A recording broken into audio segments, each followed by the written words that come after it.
जनवरी की सर्दी खत्म हो चुकी है, लेकिन क्या आप जानते हैं कि फरवरी का महीना आपके जैतून के बाग के लिए करो या मरो की हैसियत रखता है। अगर आपने इस महीने में कोताही की तो आपके दरख्तों पर फल नहीं बल्कि सिर्फ पत्ते आएंगे। आज की वीडियो में हम वो खुफिया तरीका बताएंगे जिससे बिजिंजो फॉर्म के दरख्त फलों से लद जाते हैं। बिजिंजो गोल्डन हार्वेस्ट पर हमारा अज़्म है कि हम अपने तजर्बे को आपकी ताकत बनाएं।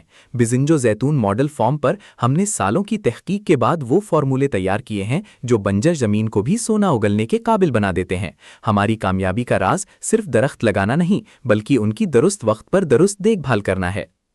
1. नई पौधा कैरी का बेहतरीन वक्त, द प्लांटिंग सीजन। फरवरी पौधा लगाने का आइडियल महीना है। अगर आप नया बाग लगा रहे हैं तो याद रखें कि पौधे से पौधे का फासला और गड्ढे की तैयारी में कोई समझौता ना करें। 2. नाइट्रोजन वाली खादों का इस्तेमाल।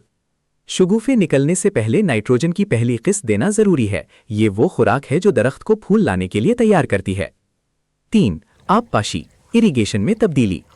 अब दर्जा हरारत बढ़ रहा है, इसीलिए पानी का वक्फा कम करना होगा, लेकिन याद रहे जरूरत से ज्यादा पानी जड़ों को गला भी सकता है।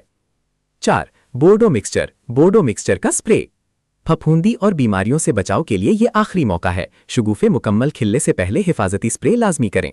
अगर आपको ये मालूमात पसंद आई हैं तो वीडियो को लाइक करें और उन किसान भाइयों के साथ शेयर करें जो जैतून लगाना चाहते हैं। कमेंट्स में लिखें फरवरी ताकि मैं आपको इस महीने का मुकम्मल चार्ट भेज सकूं। और हाँ, मार्च की वीडियो के लिए सब्सक्राइब करना मत भूलना, क्योंकि अगली किस्त में हम फूलों की हिफाजत पर बात करेंगे।